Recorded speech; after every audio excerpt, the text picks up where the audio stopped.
Il est 2 heures du matin. Le monde extérieur est complètement silencieux. Mais dans votre tête, le bruit est assourdissant. Sorti de nulle part, votre esprit décide de rejouer un souvenir douloureusement gênant. C'était peut-être une blague maladroite que vous avez faite il y a 3 ans, un trébuchement soudain dans une pièce bondée, ou un message texte envoyé à la mauvaise personne. Vous sentez cette montée de chaleur familière à votre visage. Votre rythme cardiaque s'accélère. Allongé là dans le noir, vous êtes absolument convaincu que tous ceux qui en ont été témoins s'en souviennent encore. Vous êtes certain qu'ils conservent toujours cette image ridicule de vous. Mais voici une vérité froide, mais profondément purificatrice. Ils ne se souviennent pas.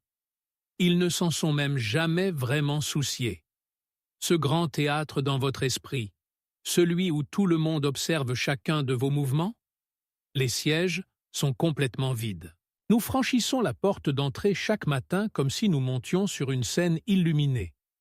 Nous portons une armure invisible, élaborant soigneusement chaque mot que nous prononçons, chaque expression faciale que nous affichons, et même la façon dont nous marchons dans la rue. Nous faisons cela parce que nous sommes profondément convaincus qu'un public caché nous observe, nous examine et juge constamment notre performance. Il est facile de rejeter ce sentiment pesant.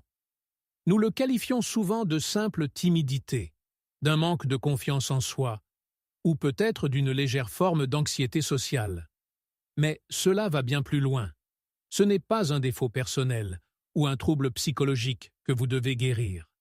C'est un angle mort fondamental et systémique intégré au système cognitif humain. Le cœur du problème est une erreur de calcul massive. Nous surestimons considérablement notre propre importance dans l'esprit de notre entourage. Parce que nous faisons l'expérience du monde exclusivement de notre propre point de vue, nous supposons naturellement que nous sommes le centre de l'univers. Nous nous considérons comme le personnage principal incontesté de la grande épopée de la vie quotidienne. Mais l'humiliante réalité est tout autre. Dans les grandes histoires cinématographiques qui se déroulent dans l'esprit des gens que vous croisez dans la rue, vous n'êtes pas le protagoniste. La plupart du temps, vous n'êtes qu'un figurant qui se fond dans le décor. Pour comprendre pourquoi nos cerveaux nous trompent de cette manière, il faut remonter loin dans le temps. Imaginez-vous il y a des milliers d'années, vivant en tant que chasseur-cueilleur. Vous appartenez à une petite tribu soudée d'une 50aine de personnes. Dans ce monde rude et impitoyable, votre réputation n'était pas seulement une question d'ego, c'était tout. Si vous commettiez une erreur stupide, si le groupe vous jugeait incompétent ou indigne, vous risquiez d'être ostracisé. Et à l'époque, être chassé de la sécurité de la tribu n'était pas seulement un embarras social. C'était une condamnation à mort littérale. Se soucier profondément, voire obsessionnellement, de ce que les autres pensèrent de vous était un mécanisme de survie vitale. Votre vie dépendait de l'approbation continue du groupe. Avance rapide jusqu'à aujourd'hui. Le monde qui nous entoure a drastiquement changé. Mais notre biologie n'a pas suivi le rythme.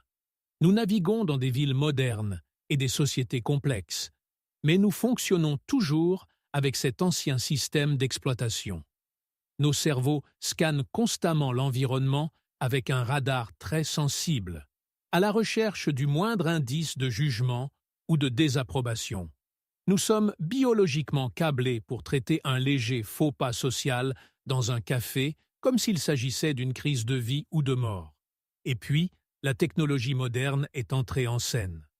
Les réseaux sociaux ont pris cette peur primale et ancienne et y ont ajouté de l'huile sur le feu. Nous portons désormais une scène littérale dans nos poches. Nous avons créé des arènes virtuelles remplies de publics invisibles, mesurant constamment notre valeur à travers les likes, les commentaires et les vues silencieuses.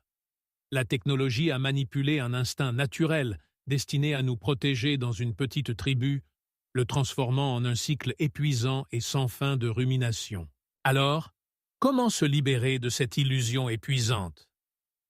La première étape est de nommer le phénomène. En psychologie, il est célèbrement connu sous le nom de l'effet de projecteur, the spotlight effect.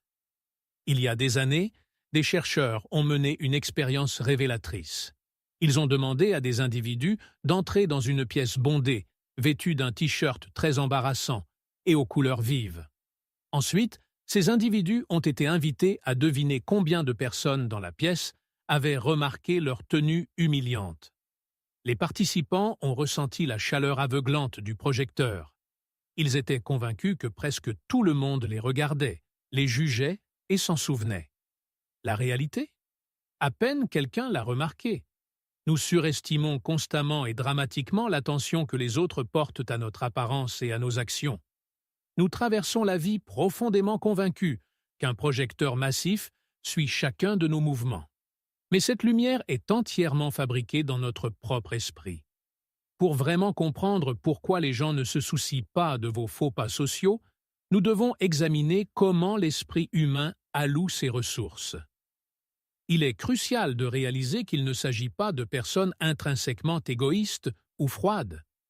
Il s'agit simplement d'une question de conservation de l'énergie cognitive. Votre mémoire de travail, l'espace mental utilisé pour traiter le monde immédiat qui vous entoure, a une limite de capacité stricte. Chaque cerveau humain travaille constamment à conserver son énergie. Traiter le moment gênant d'un étranger ou se souvenir activement d'un commentaire maladroit fait par quelqu'un lors d'une réunion demande de la bande passante mentale.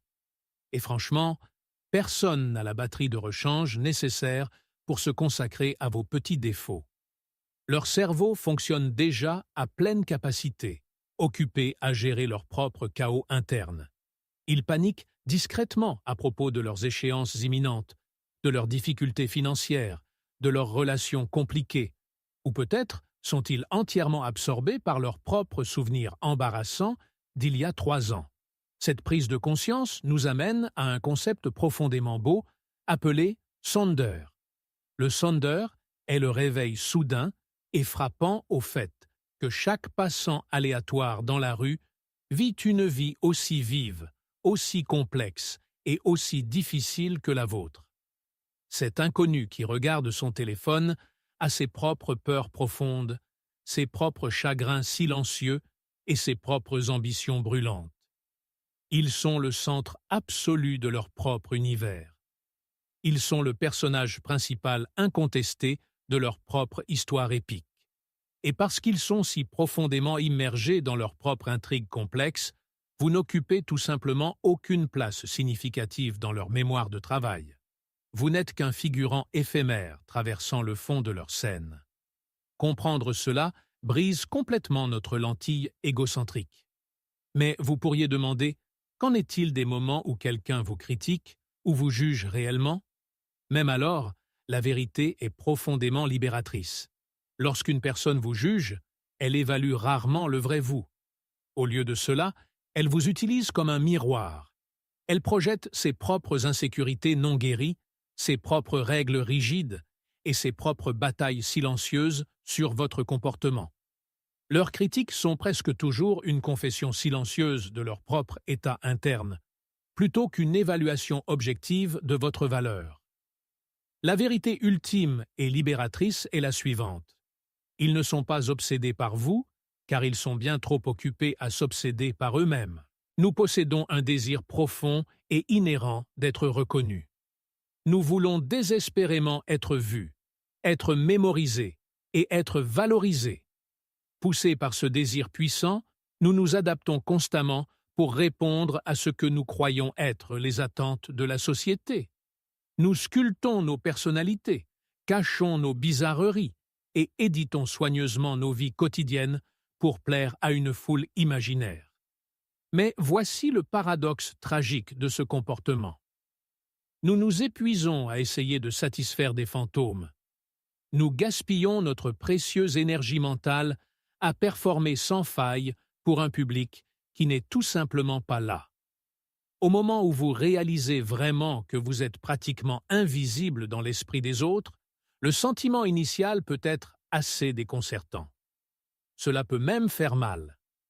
La pensée brute que personne ne s'en soucie vraiment peut sembler profondément solitaire, vous laissant avec un sentiment soudain de vide. Mais quand vous acceptez cette réalisation, la solitude cède la place à une philosophie d'une liberté à couper le souffle. Nous pouvons l'appeler le nihilisme optimiste social. C'est la profonde réalisation que si l'univers social est vaste et que vos petits défauts ou moments gênants n'ont absolument aucun poids dans l'esprit des autres, alors vous êtes entièrement libre. Le sentiment d'insignifiance se transforme d'un lourd fardeau en une liberté absolue et non filtrée. Lorsque vous acceptez enfin que vous n'êtes pas constamment surveillé, toutes ces règles sociales rigides et tacites se dissolvent naturellement. Vous n'avez plus à maintenir la performance. Vous réalisez que la profonde indifférence du monde n'est pas une cruelle malédiction. C'est l'autorisation ultime. Le fait que personne ne vous regarde est votre passeport pour enfin sortir de votre rôle, laisser tomber la lourde armure et être authentiquement vous-même. Alors, nous devons nous demander, pourquoi continuons-nous à nous enfermer dans une prison où nous détenons déjà la clé, terrifiés par des gardiens qui n'existent même pas? Maintenant, nous devons tracer une ligne très claire ici. Dire que personne ne s'en soucie se réfère strictement à la foule sociale anonyme. Cela ne signifie absolument pas que vous n'êtes pas aimé. Vos amis proches, votre famille, votre cercle intime, ils se soucient profondément de votre bien-être. Mais ils ne vous aiment pas pour votre performance publique impeccable. Ils vous aiment pour votre humanité authentique. Réaliser que le vaste monde anonyme est complètement indifférent à vos petites erreurs vous permet d'arrêter de gaspiller votre précieuse énergie émotionnelle pour des étrangers. Au lieu de cela, vous pouvez canaliser toute cette énergie économisée pour être vraiment, profondément présent pour les gens qui vous aiment inconditionnellement. En fin de compte, cela se résume à un choix entre deux façons de vivre entièrement différentes. Vous pouvez choisir la vie de la personne piégée sous les projecteurs. Cette vie est suffocante. Elle exige un jeu constant, le silence de votre propre voix et l'enfouissement discret de vos rêves les plus profonds juste pour éviter le jugement imaginaire de la foule. Ou, vous pouvez choisir la vie de la personne qui comprend la beauté profonde de l'anonymat. Ce chemin est paisible et merveilleusement audacieux. Il vous permet d'être follement authentique. Vous pouvez oser essayer, et vous pouvez oser échouer brillamment en toute sécurité, sachant que d'ici demain, le monde aura déjà oublié. Sortez de ce projecteur dur et aveuglant. Éloignez-vous du centre de la scène. En regardant dans l'obscurité, vous voyez enfin la vérité.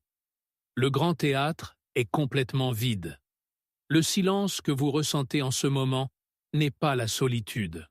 C'est un soulagement profond et curatif. Le monde ne tourne pas autour de vous. Il ne se soucie vraiment pas de vos petits faux pas, de vos moments gênants ou de vos défauts perçus. Et plutôt que d'être une raison de désespoir, c'est le cadeau le plus magnifique et le plus libérateur que l'univers puisse vous offrir.